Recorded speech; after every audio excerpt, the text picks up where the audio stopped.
Hi everyone, Michelle Markey with Medina Domestic Art Studio, and let me zoom out to what I am currently working on.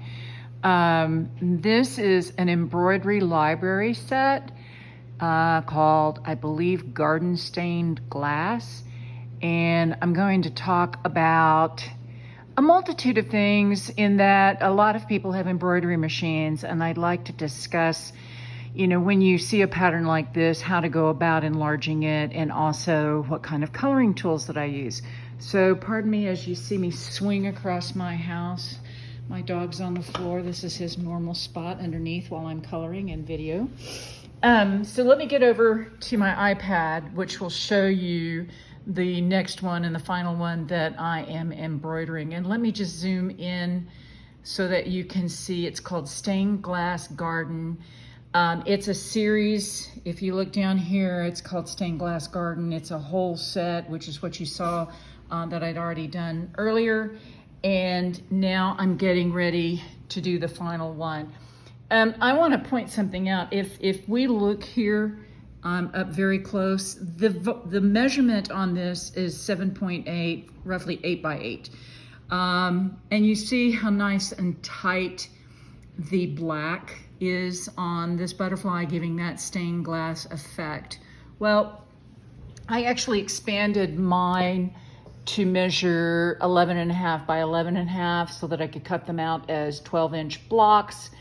And that actually causes some of the stitching to widen out. So what I'm proposing to everyone is, if you really want that true stained glass look, you can refer back to when I first started videoing. There's a butterfly that's completely finished. And what I ended up using was, hang tight, I'm going to pull out what I use.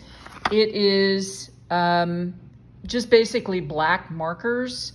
And this particular one right here, I don't know that the chisel, this jumbo one, maybe you could get away with it, but I think a smaller one such as this is probably more appropriate. And I'm just gonna pop the cap off and show you that, oh, hang on just a second. It's tough to try to do things with one hand. All right, the teeth are coming into play here, hang on. All right, got it off.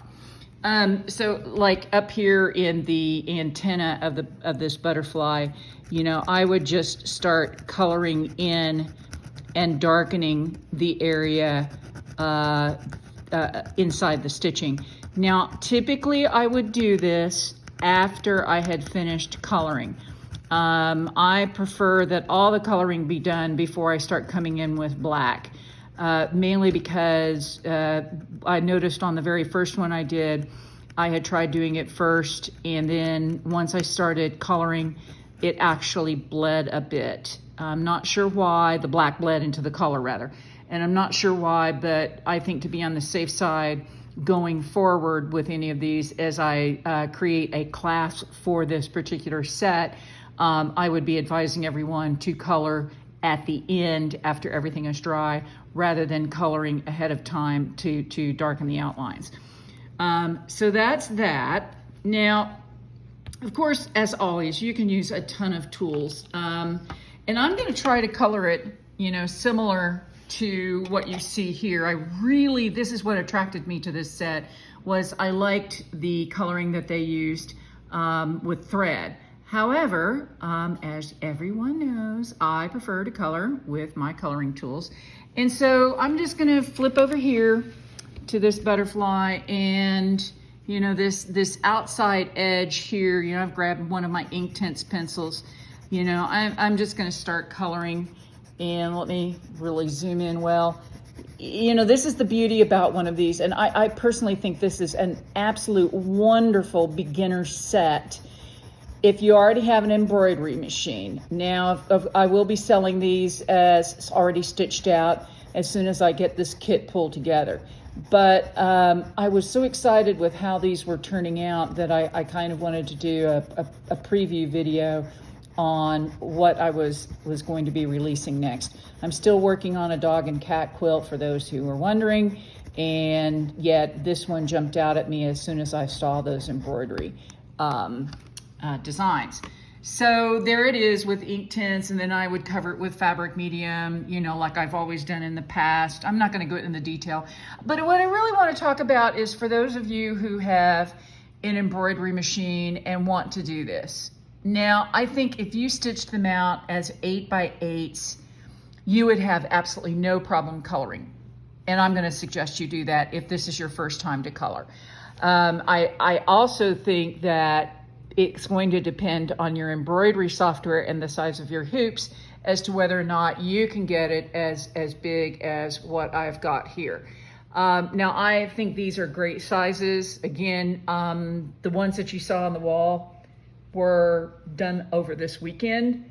It took me from start to finish 2 hours to color and to put fabric medium on, and then to color inside the lines on the one butterfly. I still have to color the rest of them inside on the lines, but I wanted to let them dry.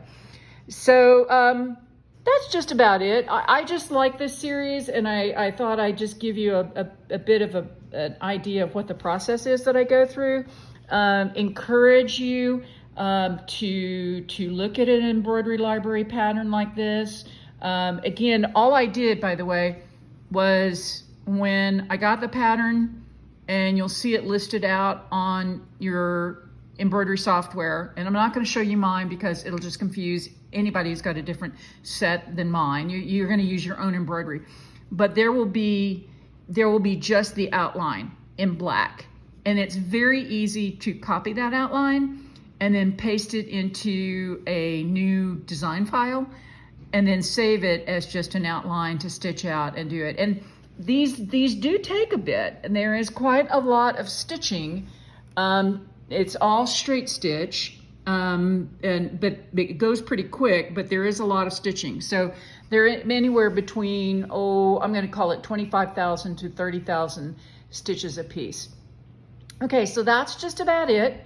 I will, as I design the quilt, I'll send emails out, and I will also post a YouTube video announcing that the kits are available for purchase. Again, as always, if you have any questions, please do not hesitate to contact me at Medina, M-E-D-I-N-A, Dom, D-O-M, Arts, A-R-T-S, all one word, at AOL.com. Thank you so much for watching. Have a great day. Bye.